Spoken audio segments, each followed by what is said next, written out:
Welcome back, ladies and gentlemen. Today I want to talk about the hip-hop duo Outkast.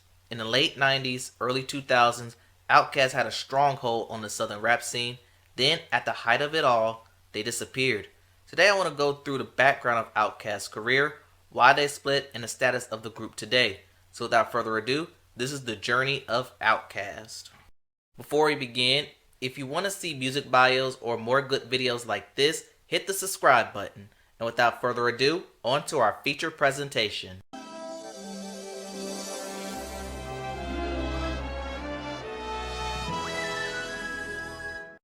The story of Outkast began with Andre Benjamin.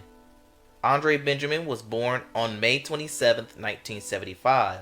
An only child, Benjamin's parents separated and he spent his early childhood with his mother. As a kid, he was placed in the forced bus program to promote school integration, and it will be here where he gained his passion for fashion, and more importantly, music.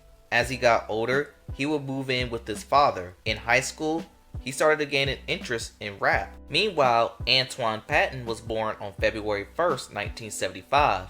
As a youth, he already gained an interest in music, not just in the early rap records, but his relatives introduced him to hear other music, and it was said that one of his favorite songs growing up was the Kate Bush classic, Running Up That Hill, A Deal With God, so he liked the song before anyone else did. As a teenager, he started to rap and attended Tri-City High School. It would be here where he'll meet Andre. At first, the pair didn't like each other. Both men were the best rappers in the school, and they would battle each other. But over time, they respected their rap styles and became friends. Both began to work and write with each other. Initially, they wanted to be called Two Shades of Deep and the Misfits, but those names were already taken, so they decided to name themselves Outkast, which also means misfits.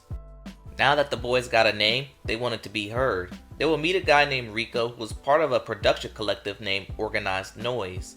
Organized Noise wanted Outkast to be part of their team alongside another Atlanta rap group named Goody Mob, and they will call themselves the Dungeon Family. Andre dropped out of school to focus on rap full time, and by this time, Antoine called himself Big Boy for his big attitude. The boys wanted to perform with L.A. Reid Atlanta label The Face Records.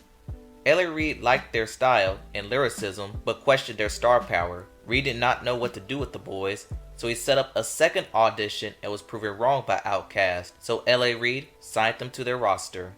In November 1993, L.A. wanted Outkast to appear on the label's Christmas compilation. They were confused at first, but they ended up with the concept. Outkast grew up in the hood, and growing up was so tough that Christmas wasn't possible. The outcome was Players Ball. Players Ball was a success, peaking at number 1 on the rap and R&B charts and number 36 at the Billboard Hot 100.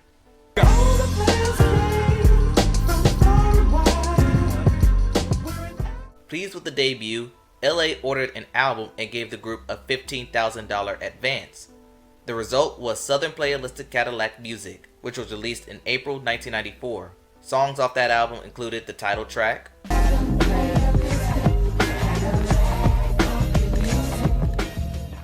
and Get Up, Get Out, which talks about the dangers of giving in to the circumstances and not doing anything with one's life.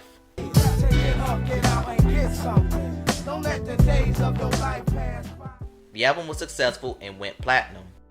In August 1995, Outkast won Best New Artist at the Source Awards, and this was the award show where Suge Knight started the East Coast-West Coast feud. Tension in the audience was at an all-time high, so when Outkast won the award, the crowd started to boo them. Andre needed to calm the crowd, so what he did was to let everyone know the South was coming, and this quote put the Southern rap on the map. But it's like this though, I'm tired of folks, you know what I'm saying? Them closed-minded folks, you know what I'm saying? It's like we got a demo tape and nobody want to hear it, but it's like this, the South got something to say, that's all I got to say.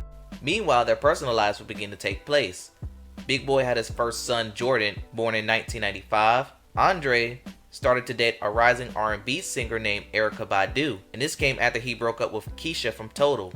In 1997, the couple had a son named Seven Benjamin. After the success of Southern Playalistic Cadillac Music, the pair almost immediately got work on their follow-up album. While working on this album, they took a trip to Jamaica.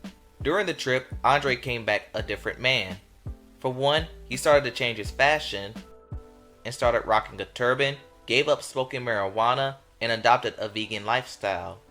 This caused a small strain in the duo's relationship because Big Boy was a party dude and Andre no longer was. Also, Andre dropped back into high school to receive his diploma. Anyway, in August 1996, their second album, Aliens, was released. While their first album was more street, their second saw them take a more futuristic persona. Example being the lead-off single, Elevators, Me and You. Elevators, produced by Outkast themselves, saw the guys get their second #1 on the rap charts. The song also saw Billboard Hot 100 success, peaking at number 12 on that chart. You, your mama and your cousin too.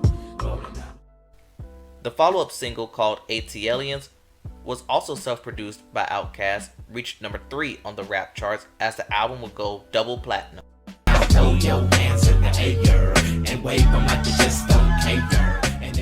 In September 1998, they released their third album, Aquemini. The album was named after their zodiac signs, with Big Boy being an Aquarius and Andre being a Gemini. During this era, they released a song called Rosa Parks. Once the song started to gain traction, Rosa Parks herself sued Outkast for defamation of character.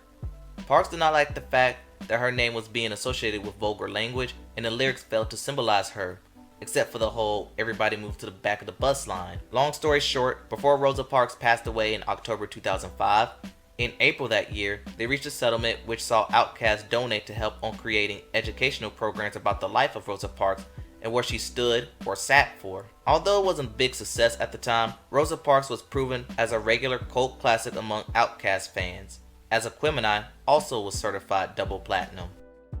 For their next album, Outkast wanted their next project to have more mainstream crossover appeal. Their first 3 albums featured mostly darker themes and serious subject matter, and the result was Stankonia, which was released in October of 2000. The lead-off single was B.O.B. Bombs Over Baghdad, and the video showcased their pop potential. But like Rosa Parks, the song wasn't successful initially, but considered a hip-hop cult classic. Their next single, Miss Jackson, saw that pop appeal. In the song, Andre got inspiration about his former relationship with Erykah Badu and her mother. Miss Jackson hit number 1 on the rap charts and became the boys' first #1 hit on the Billboard Hot 100. I'm sorry, Miss Jackson. Ooh, I am for real.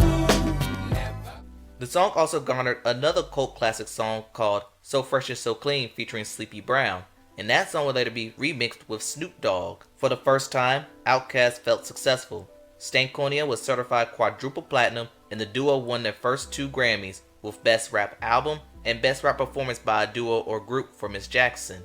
In 2001, Outkast put out a compilation album called Big Boy and Dre Presents Outkast. The project served as a greatest hits album with 3 unreleased tracks. One of those 3 was called The Whole World featuring Killer Mike. The song reached the top 20 on the pop charts.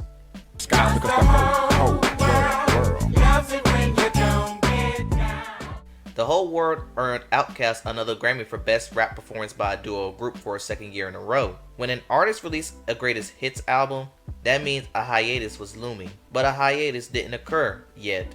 Instead, they worked on their next project, separately. Big Boy told Andre that he was starting to work on tracks for a possible solo album. Andre, who was in LA pursuing Hollywood, also told Big Boy that he too was working on a solo album. Both men agreed as long as they contribute on each man's project. Big Boy would call his solo project Speakerboxxx, with southern hip-hop flavor and tackling on social issues, while Andre would call his project The Love Below, as his project experimented with various genres. In August 2003, Outkast released the first of 2 lead-off singles called Hey Ya. On the outside, the song looks and sounds like a happy, upbeat song, but dig a little deeper, the song ends up depicting a darker heartbreak song. The music video took inspiration of the Beatles' appearance on Ed Sullivan, as Andre is performing the song with his band named The Love Below. Hey Ya was a super smash hit. The song reached #1 in various countries, including the United States. The video won Video of the Year for the VMAs, the Europe VMAs, BET, iHeartRadio, and the Soul Train Awards. In 2010, VH1 placed the song second on the top 100 songs of the 2000s. The other single that was released was The Way You Move with Sleepy Brown. The song spent most of its run overshadowed by Hey Ya. While Hey Ya occupied the #1, The Way You Moved occupied #2. The Way You Move eventually replaced Hey Ya to go #1 for a week before Usher took over that year.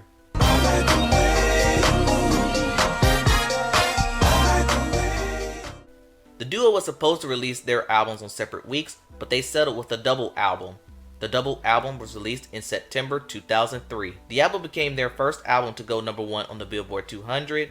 The album eventually sold 5.5 million in the United States, but since this was a double album, the RIAA gave this album a diamond certification and declared this as one of the best-selling hip-hop albums of all time. At the Grammys, Andre performed Hey Ya and was later met with criticism with his stereotypical depiction of Native Americans, but in the end, Outkast were the big winners of the night.